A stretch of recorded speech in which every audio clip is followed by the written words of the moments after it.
Hi అండి, welcome to my channel. మరి ఈరోజు వీడియోలో వచ్చేసి పుదీనా రైస్ అయితే ఎలా చేయాలో ఒకసారి చూసేద్దామండి. మనకు కావాల్సిన వెజిటేబుల్స్ ముక్కల్స్ అన్నీ తీసుకొని ఒక అల్లం పేస్ట్, మనకు కావాల్సినంత అల్లం పేస్ట్, అలాగే పుదీనా మిక్సీ పట్టింది తీసుకొని మొత్తం అన్ని కలిపి ఈ విధంగా ఫ్రై అయితే చేసుకోవాలి.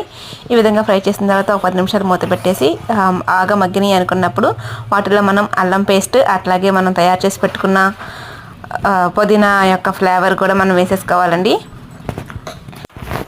అలాగే ఇదే వీడియో మనకి ఫుల్గా మీకు కావాలనుకుంటే నాకు కామెంట్ బాక్స్లో కామెంట్ చేయండి. నెక్స్ట్ వీడియోలో క్లియర్గా అయితే అప్లోడ్ చేస్తాను. ఓకే ఫ్రెండ్స్, ఈ విధంగా ఇవి పచ్చివాసన పోయేదాకా బాగా వేయించుకొని తర్వాత మనకు కావాల్సినంత, మనం ఎన్నైతే బియ్యం తీసుకుంటామో వాటికి కావాల్సినంత ఎసరు అయితే తీసుకొని ఎసరు పోసుకొని తర్వాత ఇట్లా బియ్యం అయితే వేసేసుకొని ఈ విధంగా ఉంటుంది ఫ్రెండ్స్. లాస్ట్లో టేస్ట్ అయితే చాలా బాగుంటుంది. తప్పకుండా ఫుల్ వీడియో కావాలనుకున్న వాళ్ళైతే తప్పకుండా నాకు కామెంట్ చేయండి. తప్పకుండా నెక్స్ట్ వీడియోలో షేర్ చేస్తాను. Thank you for watching friends.